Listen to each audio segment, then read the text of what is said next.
I grew up in a quiet town surrounded by hills and streams.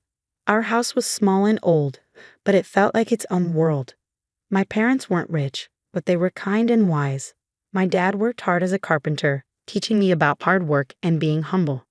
My mom, a school teacher, filled our home with books and stories that sparked my imagination. Life in our town was slow and simple. Everyone knew each other, and community events were important to us. I loved this life, finding joy in little things like the smell of rain, the sound of leaves under my feet, and the birds singing in the morning. One day at the library, I met Mark. He was different from anyone I knew, coming from the city. His family was wealthy and influential, but Mark was down to earth and friendly. We started talking, sharing stories about our lives. He told me about city life, the fast pace, and the bright lights. I shared tales of our town, the yearly harvest festival, and our close community. We often met at a park bench by the lake, talking for hours. The lake reflected the sky as we grew closer. "Anna," Mark said to me one evening, his voice sounding vulnerable. "I've always been around people who care more about money and status. But with you, I found a peace that I never knew existed. You've shown me a different way of life, one that's real and full of warmth." His words touched something deep inside me. "Mark, where we come from doesn't define us. It's who we are when we're together that matters. You've opened my eyes to dreams I never thought I could have." As our relationship grew stronger, Mark shared more about his family, especially his mother. She was elegant but had strict expectations. He respected her, but he worried about how she'd react to us. I reached for his hand, feeling it tremble slightly. "We'll face that together," I told him. Love isn't about backgrounds or expectations. It's about two people choosing each other against all odds. When Mark proposed, it was simple and heartfelt. No big gestures, just a promise of a life together. Looking into his hopeful, loving eyes, I knew this was just the beginning. The night I was supposed to meet Mark's family, I was nervous. Their grand mansion was a stark contrast to my world. Mark held my hand, giving me a reassuring look. "Just be yourself. Anna, just be yourself," Mark said reassuringly as we approached his family's opulent mansion. I smiled weakly, trying to calm my rising anxiety. "I just hope your mom doesn't think I'm out of place." Mark sighed, his concern showing in his eyes. "Mom can be a bit much. Just remember, I'm here with you." As we entered the lavish dining room, Mark's mother, Moran, greeted us. She was statuesque with an air of seriousness, quickly assessing me with a flicker of disapproval. "So this is the young lady who's captured my son's heart. Interesting choice, Mark." Dinner was elaborate, with dishes I couldn't even name. Mark's mother, always the gracious host, offered me a plate with a sly smile. "I suppose these dishes might be a bit too sophisticated for your taste, Anna. We can get something simpler if you prefer." I felt embarrassed but managed a polite decline. "No thank you, I'm always eager to try new things." As the evening continued, her comments became more pointed. She eyed my simple dress, my neat and thoughtfully chosen outfit, which I had considered appropriate, was met with criticism. "Is that what passes for evening wear in your town?" she remarked. "It must be challenging to find good clothes on a modest budget." Mark tried to change the subject, but his mother persisted. "Tell me, Anna, what do your parents do? It's always fascinating to learn about different walks of life." I answered, feeling her judgment weigh heavily on me. "My father is a carpenter, and my mother is a schoolteacher." "Oh, how quaint," she replied condescendingly. "Hard-working people, I'm sure. But I suppose they couldn't offer you much in the way of a financial head start." Throughout the meal, she continued to make jabs at my small-town upbringing, my parents' humble occupations, and even my salary, which she had somehow learned about. Each comment was polite on the surface, but sharp enough to hurt. Mark looked visibly uncomfortable, his attempts to defend me only amusing his mother more. As we left, Mark's father, Daniel, pulled me aside with a kind smile. "Anna, you handled yourself well. Don't let her get to you. She'll come around." In the car, Mark apologized profusely. "I'm so sorry, Anna. I didn't think she'd be this harsh." I sighed, my voice filled with hurt and determination. "It's okay, Mark. I knew it wouldn't be easy, but I love you, and that's what matters." That night, as I lay in bed, the sting of his mother's words lingered. But beneath the hurt, a resolve was building. This was more than just about fitting in. It was a test of our love and my strength, and I was ready to face it head on. As the wedding day approached, excitement filled the air, but unfortunately, so did growing tension. Miranda took it upon herself to oversee the preparations, seemingly finding pleasure in belittling my ideas and choices at every turn. One afternoon, while discussing wedding plans with Mark and his mother, the topic of the wedding dress came up. I had chosen a simple yet elegant gown that I felt reflected my personality. However, Mark's mother had other ideas. That dress, Anna, it's so plain. Don't you want to make a statement on your big day? After all, you're marrying into the family, she said, her voice condescending. Mark squeezed my hand under the table, giving me a supportive look. Mom, Anna looks beautiful in that dress. It's her choice, and it's perfect. But his mother was relentless. Oh, Mark, let's be realistic. This is a high-profile event. People expect a certain standard. Anna, dear, you should consider something more fitting of our family's status. I tried to keep my voice steady, though her words stung. I appreciate your concern, but I really love my dress. It's special to me. Her response was dismissive. Well, it's your day, I suppose. But remember, it's not just about you. It's about how you represent us, too. As the days went by, her comments became more frequent and hurtful. Miranda criticized everything from flower arrangements to menu choices and even the invitations. Each remark was a subtle jab at my background and my inability to meet her lofty standards.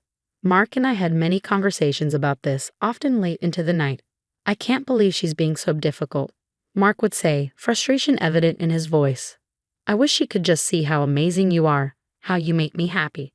I would lie there feeling his arms around me, a mix of love and sorrow in my heart.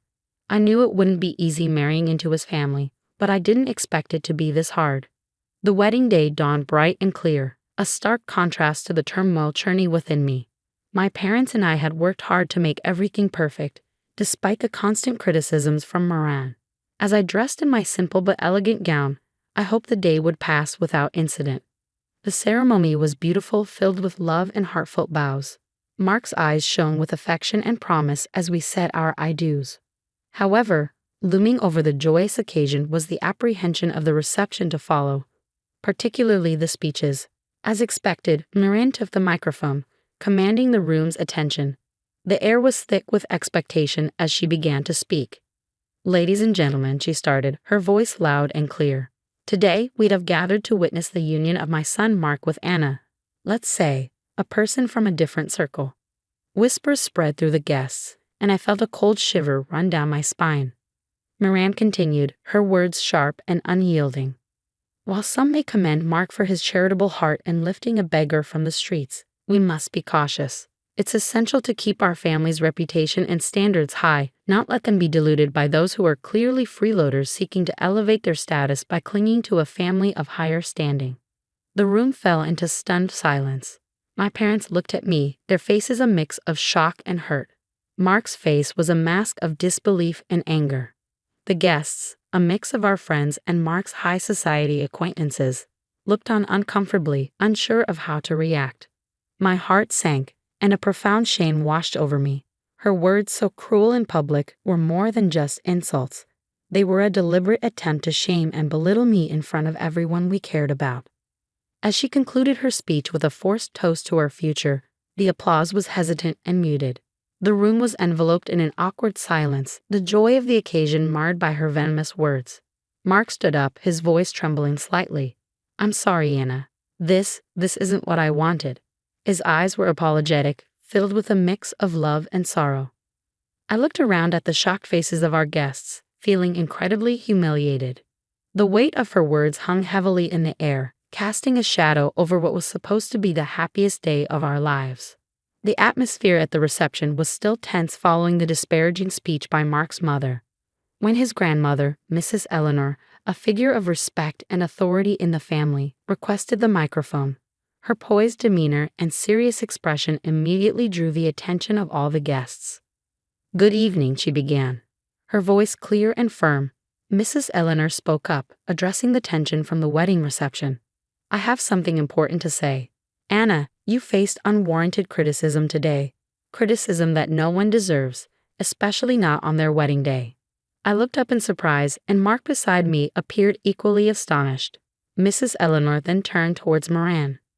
It seems we have forgotten our own past and where we come from. Let me remind everyone here, especially you, that before you were the lady of this house, you were a maid working under this very roof. It was here that you met your husband." A hush fell over the room. Mark's mother's face turned paler, her eyes widening in shock and embarrassment. Mrs. Eleanor continued, her tone unyielding. "So for a former maid to stand here and scorn someone for their humble beginnings and modest means is not only ironic but deeply hypocritical." I could hardly believe what I was hearing. The room was engulfed in stunned silence, every guest hanging on to Mrs. Eleanor's every word. Guests shifted uncomfortably, and whispers began to circulate. Marian sat motionless, the impact of Mrs. Eleanor's words evident on her face. "In this family, we value character over wealth, kindness over status. Anna exemplifies these values, and I am proud to welcome her into our family," Mrs. Eleanor concluded, her gaze softening as she looked at me. The room erupted into applause, a stark contrast to the earlier muted response. Marian sat there completely humbled, her earlier arrogance replaced by a visible sense of shame. To be honest, I didn't feel sorry for her. Mark whispered to me, "I never expected Grandma to stand up for us like this." I squeezed his hand, feeling a mix of relief and gratitude. "She's amazing." The rest of the evening felt lighter, the air cleared by Mrs. Eleanor's candid defense. Guests approached with warm congratulations and sincere smiles. I felt that they were all on my side. It felt damn good. As we left the reception hand in hand, I felt a renewed sense of confidence and belonging. Mrs. Eleanor's words had shifted the dynamics, breaking the tension caused by Moran's cruelty and arrogance. However, in the days after the wedding, there was an unspoken tension that hung over Mark's family like a dense fog. It all came to a head during a family meeting at Mrs. Eleanor's house, where the air was thick with expectation and apprehension. Mrs. Eleanor began without preamble, her voice firm and unwavering. "What happened at the wedding cannot be overlooked. The way you spoke to Anna, it was disgraceful." She'd addressed Moran directly, her eyes sharp. Mark's mother, usually composed, looked smaller somehow. Her usual confidence diminished. "Eleanor, I've already apologized to Anna," Moran said, her voice tinged with defiance. "It's not just about an apology," Mrs. Eleanor retorted. "Your actions reflect on this entire family. You've become accustomed to a lifestyle funded by the family's money without appreciating its value." Mark's father nodded in agreement, his expression serious. "My mother is right. You've lost sight of what's important." Mrs. Eleanor then laid out her decision, each word deliberate and clear. "I've decided to cut off the financial support you've been receiving. It's time you start contributing to this family instead of just taking. You'll need to find a job and learn to live within your means." The shock on Moran's face was evident. She turned to her husband, seeking support. "You can't agree with this. She can't just cut me off like this." But Daniel surprised her. "I stand with my mother on this. You've gone too far this time. It's for your own good." Moran's eyes filled with anger and disbelief, her usual poise crumbling under the weight of her new reality. Mark, who had been silent, spoke up, his voice steady. "Mom, Grandma's decision is harsh, but it's fair. You need to understand the impact of your words and actions." I sat there watching the scene unfold, feeling a mix of sympathy and relief. Mark squeezed my hand under the table, a silent show of support. The meeting ended with Mark's mother in a state of shock, the reality of her situation slowly sinking in. She was obviously used to living at the expense of her family, and the thought of work caused her distress. As we left, Mark leaned in close.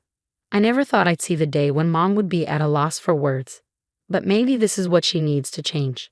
I nodded, feeling a cautious hope for the future. Perhaps this will be a new beginning for her, for all of us.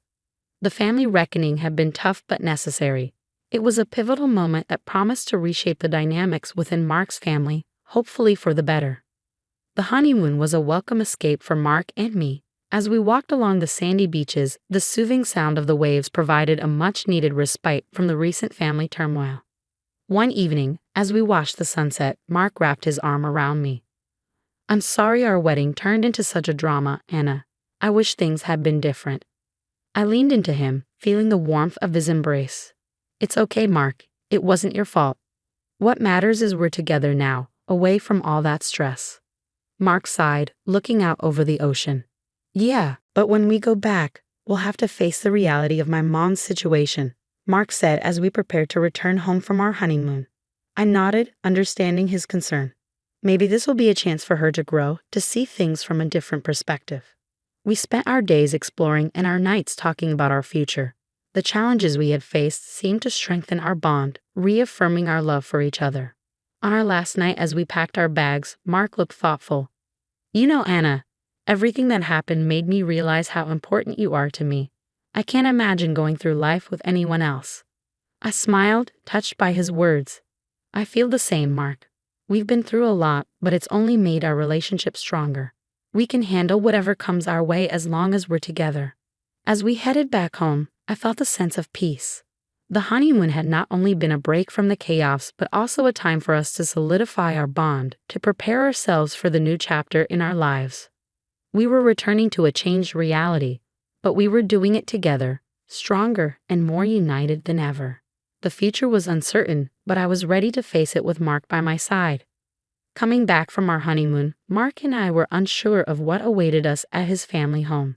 The car ride was quiet, both of us lost in thoughts about the new family dynamics. As we arrived, the first thing we noticed was the absence of Mark's mother. Inside, we were greeted by his grandmother, Mrs. Eleanor, who wore a knowing smile. "Welcome back, you two. I suppose you're wondering about the changes here," she said, her tone light but with an undercurrent of seriousness. "Yes, where's Mom?" Mark asked, looking around. Mrs. Eleanor took a deep breath, her smile still in place. "Well, after you left, Moran caused quite a scene. She demanded that I restore her financial support. When I refused, she decided to leave. She's now living in a small apartment and, from what I hear, is looking for a job." Mark and I exchanged glances, the news sinking in. It was a drastic change from the luxurious life she was used to. "And there's more," Mrs. Eleanor continued, leaning in as if to share a secret. "Your father is considering a divorce. He's had enough of her antics. Seems like she finally pushed him too far." Mark's expression was one of shock mixed with a hint of relief. "I can't believe it. I mean, I knew things would change, but this is more than I expected." I reached out, touching his arm. "It's a lot to take in, but maybe this is for the best, a chance for everyone to start fresh on a more honest footing." Dinner that night was an oddly serene affair. The absence of Mark's mother was felt, but not in a way we had anticipated. The conversation was more open, and for the first time in a long while, it felt like there was a real sense of family. As we drove home later that evening, Mark was pensive. "I always hoped for a change, but I didn't expect it to happen like this. It's going to be a big adjustment for Mom." I nodded. "It's a tough situation, but maybe it's a necessary step for her to grow and for your dad too, to find some peace." The ride home was reflective, both of us contemplating the new reality we were returning to. The family we left before the honeymoon was not the same one we were coming back to. It was a sobering thought, but in many ways a hopeful one. Change, though painful at times, was often the path to something better, and we were ready to face it together.